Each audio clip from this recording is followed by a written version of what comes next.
Shemai Friendly, and welcome back to my channel. My name is Caitlin Admin for anyone who's new here, and let's get back into building in Planet Zoo.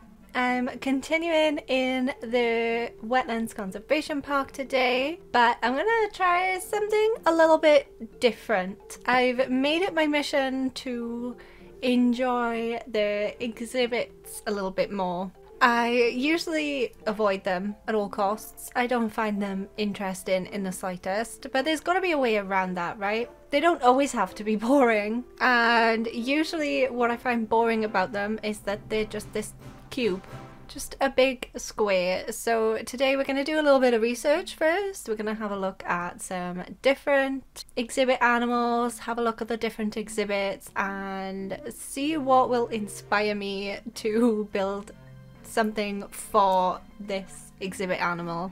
And the only rule I kind of went into this with is no boxes. I don't want a box. I looked at all of the prefab blueprints for the different exhibits from the different packs and the different styles from base game, and they were all just the shape of the exhibit itself, just with decorations around it. That's not inspiring, that's not interesting to look at, so that's what I wanted to go with this. I wanted something more interesting. Each different biome, like grassland, desert, those types of things, will have a biome inside the exhibit to match that. So I tried to find one of each animals that would just have the specific biome to them. There's no exhibits for the colder biomes, like taiga and tundra. There's no exhibit animals for those, so it's just the other 5. So depending on the exhibit animal you add in will depend on what the exhibits look like inside. And there's generally 5 different variations for each of the 5 different biomes that the exhibit animals live in. But I'm only going to pick one for today, because if I did all 5 they wouldn't be that interesting, because other than the video lasting like 40 minutes, it would also take me like 40 hours to do it. So I'm just gonna have a look at all of them, see all of the different biomes, and then pick one out of those to build an interesting exhibit for the animal. The only thing I've kind of avoided is the tarantulas. I've not picked any of those. I usually leave the spiders for Halloween, although I'm getting a little bit more ready for Halloween now. I've got my Jack and Sally cross stitch up ready for spooky season. But I knew for the aquatic animal I did want to add in the Axolotl, because that is from the conservation pack, and I will end up choosing the Axolotl for this build. I really wanted to try and find a different coat variation. It's not a coat with an axolotl, but a different colour variation of the axolotl, and I think I bought hundreds of these axolotls to try and find a different variation, like a Leucistic variation. I don't know what the one I found is actually called, because it doesn't say on the exhibit trading page, which it does on the animal trading page, but I bought and sold hundreds of these axolotls to try and find a variant of the axolotl, and I did end up finding one. Buying and selling animals doesn't seem very ethical, but if you're in Sandbox, you've got unlimited money and you really want a different variation, you can spend an hour or so buying and selling them to find the variant you want. But I was happy. This one has a little bit of pink on it, and I love pink, so I was really happy with that. And the axolotl was named after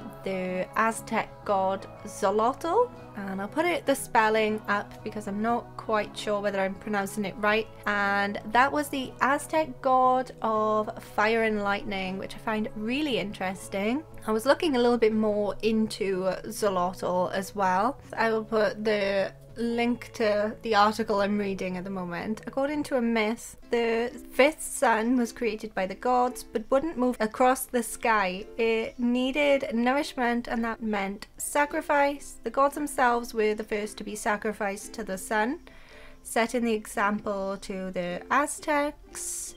Xolotl, however, didn't want to be sacrificed and cried so hard that his eye sockets became empty, and that is how he often depicted in Aztec art. And I was looking at different Aztec temples. I found one temple called the Sun Temple, and I thought that would go with the myths surrounding this Aztec god. And it was also, it's kind of a square shape that would fit in with the exhibit, but also make it more interesting. So I went with a shape similar to the Sun Temple, and I am using only the South America DLC pieces. But speaking of like DLCs, I am really looking forward to getting a new DLC for this game. Thought we would be getting one soon-ish, because last year we had the North America pack around this time. So I was kind of expecting a DLC announcement. Maybe we'll have one yesterday for you, but in a couple of days for me, which is always confusing. I would have edited this video. If we have an announcement Tuesday and I put this up Wednesday, it's already edited. There won't be things, but like, you can tell me in the comments. But maybe there won't be. Maybe we can still like kind of think about what we could get. Is it going to be another animal pack? Is it going to be a biome or a continent pack? Or is it going to be like themed again, like the conservation one? Conservation's my favorite so far, I think.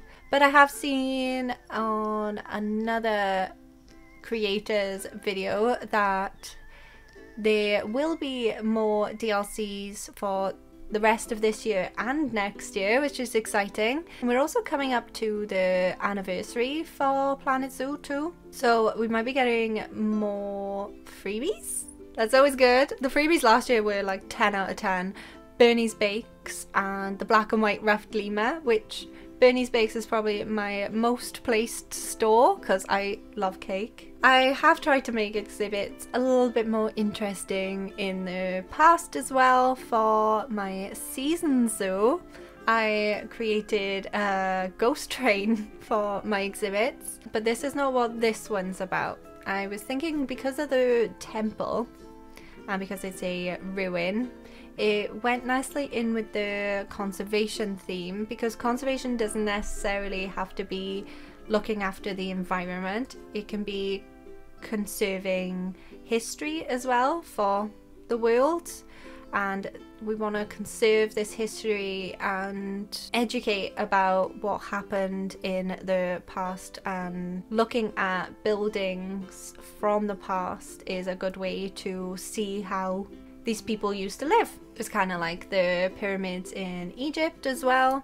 as these Aztec temples in South America. There's even places in Wales like this, a place called St. Fagans, which shows how Welsh people lived throughout history. I wanted to weather this a little bit too, to make it feel a little bit more like an ancient temple. And the best way to age something just using base game in South America is using different plants and mosses like ivy, and the mossy rocks are a good one. But like, I love ivy because it can be placed in so many different ways to make it look like plants are growing out of the cracks in the stones or growing over things. I really enjoy adding the ivy in. And there's a lot of different variations of it as well. And you can like merge them into the gaps of the building, so it looks like it's just growing over the top and in the cracks of the stones. If you don't want to use like the Europe pack for the damage decals, rocks can be a really good alternative to the damage decals, because you can still merge them into the walls and into the like stones that you've added for your building, and create those like damage patches with just the rocks. The rocks all have different colours to them, so you can have different colours of damage. Or if you want something to look weathered, like how I've done this temple, I've used the 3 different mossy rocks that we have in game to add different mosses, so there's different shades of colours. Mossy rocks, which are light green, and then you've got the moss, which is a darker green, and the moss also has a variation with flowers on it. I understand what I've created for the axolotls is very themed, and you won't necessarily always have a South America tropical biome zoo. So you might look at this and be like, right, this just does not fit in my zoo. It doesn't fit in mine either. I've got lots of wood tones in my zoo, blue, peach and orange. It doesn't necessarily fit in with my zoo either, but it fits in with the conservation theme. So instead of making more exhibits and showing different ways of adding decorations into the exhibits, I thought I would show how I made this exhibit and this very themed building fit in with the rest of my zoo. Like how you would think certain zoos have different sections, each different part of a zoo would be in a different biome type of thing. So that's what I was sort of thinking with this one. I've got an over 30 video series of Ditch the Prefab. So what did I do? I used a prefab. Sorry, please forgive me. Oh dear. No, I'm not actually against the prefabs. I think there's a time and a place to use the prefabs, but my short series isn't about not using them whatsoever. It's about learning how to use the build settings and the shortcuts and becoming more confident in building yourself to ditch some of the prefabs and not use them all for every build you do. So you don't have to use the prefab hard shelters for habitats every time you build a habitat. It's about making things a little bit more interesting. For the entrance of this temple area of my zoo, I thought it was nice to add in that wall decoration because it looked kind of like an entrance gate. And I've added a few more like temple ruins, like the stones and stuff around the path to tie everything in together around all the different pathways.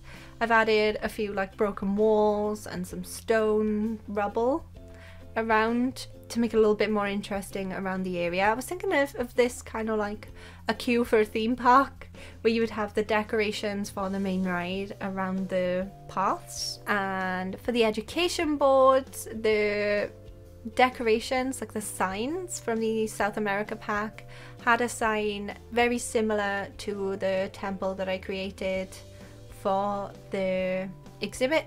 So I thought that could just be the backboard of the education. Made the education board a little bit more interesting because the exhibit one is very small, and I also added in some of the interactive education things for the little guests, kind of encourage them over to this area a little bit more as well, because I know they won't necessarily walk around a path that doesn't lead to anything.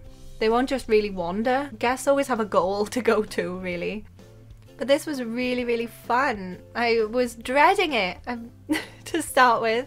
That sounds awful. It's not that I was dreading it. I was just thinking about different exhibits and I was like, why do I hate these so much? Why do I always avoid building exhibits in zoos? Why are they not interesting?